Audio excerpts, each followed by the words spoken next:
आप लगातार टेलीविजन पर अलग अलग प्रोग्राम्स देख रहे हैं, बहस देख रहे हैं, जिसमें इस बात पर चर्चा हो रही है कि किस तरह से असम की सिचुएशन हो या मुंबई की घटना हो, उसमें अफवाहों का रोल आया। सब लोग जो हकीकत से अलग अफवाह होती है उसको कंडेम करते हैं। मैं भी उतना ही इस बात को कंडेम करूंगा, इसकी आलोचना करूंगा कि ये बिल्कुल गलत है। लेकिन इससे जुड़ा एक और बहुत बड़ा मसला है जो वापस फोकस में आ रहा है। वो जो माध्यम इस्तेमाल किया जाता है, रास्ता इस्तेमाल किया जा रहा है, जो सोशल साइट से इनका इस्तेमाल किया जा रहा है इस तरह के लोगों के हाथ में और इस तरह का संदेश पहुंचाने के लिए। आजादी है तस्वीरें लगाने की, ये सब एक कैंपेन में तब्दील हो जाता है और इसके पीछे कोई ना कोई कंस्पिरेसी नजर आती है। इसको लेकर हम क्या कर सकते हैं? कोई तरीका है इसे रोकने का, कोई तरीका है इसे मॉनिटर करने का? क्योंकि अगर, जैसे मैंने कहा कि कोई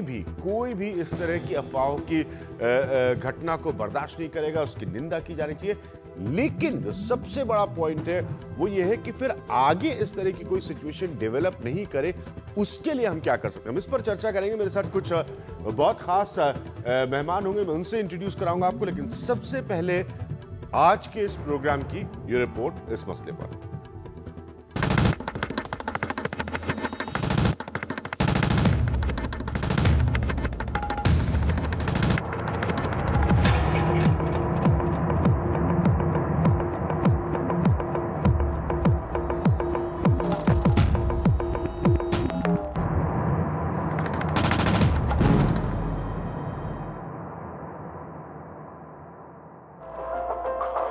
हमने कुछ खाली जगह छोड़ दी है। इसका मकसद है कि हम नफरत नहीं फैलाना चाहते, लेकिन कुछ लोग सोशल नेटवर्किंग साइट पर नफरत फैलाने की लगातार कोशिश कर रहे हैं। एक तबका लगातार वो सब कुछ लिख रहा है जिससे लोगों में डर और नफरत फैले। इनकी कोशिश है माहौल बिगाड़ने की। सोशल नेटवर्किंग साइट पर कुछ लोग नफरत वाली भाषा में लिख रहे हैं, भावना भड़काने वाली तस्वीरें अपलोड कर रहे हैं, पुरानी तस्वीरें भी अपलोड की जा रही हैं। लोगों में भ्रम फैलाया जा रहा है, अफवाह फैलाई जा रही है, फर्जी आईडी बनाई जा रही है, फर्जी पहचान का इस्तेमाल अफवाह फैलाने में किया जा रहा है। लेकिन इनके मंसूबों को तोड़ने में कई ग्रुप जुटे हैं जो कई लोगों तक सही जानकारी पहुंचा रहे हैं। माध्यम वही सोशल नेटवर्किंग साइट है। बेंगलुरु में फैली अफवाह के बाद कई लोगों ने सोशल नेटवर्किंग साइट पर पेज बनाए और जानकारी बांटनी शुरू की। लोगों से अफवाहों पर ध्यान नहीं देने की अपील, शहर नहीं छोड़ने की अपील, नेताओं मंत्रियों के बयान, पुलिस का संदेश, बड़े अधिकारियों के मोबाइल नंबर और आपात स्थिति से कैसे निपटें, ऐसी कई जानकारियां बांटी जा रही हैं।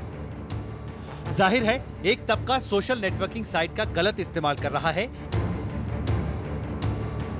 तो वहीं दूसरा तबका सही इस्तेमाल कर लोगों तक अपनी बात पहुंचा रहा है। ऐसे में ये सवाल जरूर उठता है कि क्या सोशल नेटवर्किंग साइट पर सब कुछ लिखने की इजाजत होनी चाहिए या नहीं। Bureau report, NDTV India.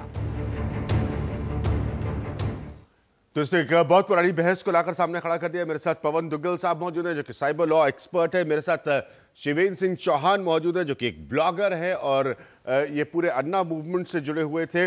मेरे साथ अमोद कंद साहब मौजूद है जो कि फॉर्मर डीजीपी हैं अरुणाचल प्रदेश के। इनसे हम बात करेंगे कि एडमिनिस्ट्रेशन कैसे हैंडल कर सकता है इस तरह की परिस्थितियों को, जब ये नफरत भरी अफवाह जानबूझकर फैलाई जा रही हो, जो कि बिल्कुल निंदनीय है। मेरे साथ अभिजीत बरुआ मौजूद है जो कि फाउंडर प्रेसिडेंट है north east India image managers के, और मुकुट मिथि साहब मौजूद है जो कि सांसद हैं कांग्रेस पार्टी के। बड़ा सवाल जो ये रिपोर्ट बता रही थी, ध्यान से सुनिए। हम असम की परिस्थिति या मुंबई की घटना पर चर्चा नहीं कर रहे, हम चर्चा इस बात पर कर रहे हैं कि एक ऐसा फ्री स्पेस का माहौल है, इसमें क्या किया जा सकता है। पवन, पहला पॉइंट मैं आपसे शुरू करूंगा। जो रिपोर्ट इंडिकेट करी थी पवन, वो दो बातों की तरफ करी थी कि एक तरफ ऐसे लोग थे जो इस तरह की रूमर मॉन्गरिंग कर रहे थे, एक तरफ वो लोग भी थे जो सही इंफॉर्मेशन उसी मीडियम को इस्तेमाल करके लोगों तक पहुंचा रहे थे। देखिए, ये मीडियम ऐसा है जिसका आप जिस तरीके से इस्तेमाल करना चाहें कर सकते हैं। प्रॉब्लम की बात यह है कि आज के संदर्भ में कोई इसको कंट्रोल करने के लिए प्रक्रिया या प्रकरण मौजूद नहीं है। हाँ, हम बात करते हैं सेल्फ कंट्रोल की, सेल्फ रिस्ट्रेंट की। कितना होता है सेल्फ रिस्ट्रेंट, ये अभी किसी व्यक्ति के इमेजिनेशन पर निर्भर है। लेकिन मुझे देखने में आ रहा है कि जो नेगेटिव प्रभाव इस तरह के रूमर्स कर रहे हैं उससे एक जो मानसिकता पर आघात हो रहा है वो मुझे लगता है बिल्कुल एक अनपैरेलल्ड सा है, और ये इंडिकेट करता है कि अगर हम लोग बहुत रिस्पॉन्सिबल हैं, आने वाले वक्त के लिए बहुत से डेंजरस सिचुएशन है ये। मतलब इसमें लगा कि कोई तरीका ही और नहीं है बजाय इसको कि कंडेम करे, जो भी जिसकी भी कंस्पिरेसी है, जो भी इस तरह का माहौल पैदा करना चाहता है उसको कंडेम करने की जरूरत है, और कोई तरीका ही नहीं है। साथ ही साथ कानून को सशक्त करने की आवश्यकता है। ठीक है, हम कानून के पॉइंट पर आएंगे। अबुद, आप डीजीपी रहे, नॉर्थ ईस्टर्न स्टेट्स की तस्वीर को आप एक सीनियर पुलिस ऑफिशियल की तरह से समझते हैं। ये कैंपेन जब आप देखते हैं या कोई भी जो इस कंस्पिरेसी को अनलोड करके इस तरह के माध्यमों पे डालता है, सोच क्या नजर आती है आपको? देखिए, मुझे तो लगता है कि नफरत फैलाने के अलावा कि मतलब कि कहां पर वो टारगेट करना चाहते हैं, ये पूरी की पूरी कॉन्स्पिरेसी नजर आती है मुझे ऐसा लगता है कि जो कुछ आसाम में हो रहा है, या जो कुछ देश के एक हिस्से में होता है, उसका ऐसा असर क्यों हो। देखिए, नॉर्थ ईस्ट के लोग पूरे देश में दुख और अफसोस की बात है कि रिएक्शन हुआ, मतलब उसके बाद मैं दूसरी बात कह रहा हूं। सबसे ज्यादा जो मुझे परेशान कर रही है बात वो ये रिएक्शन एक्चुअली होता है। मैं ये कहना चाहता हूं कि ये इस मीडिया का गलत इस्तेमाल है। इस मीडिया का गलत इस्तेमाल ऐसे लोग कर रहे हैं जो क्रिमिनल्स हैं, गलत किस्म के लोग हैं। India's #1 news app just got even better. Download NDTV's new app. Fully optimized for retina display. Full screen view. Faster response time.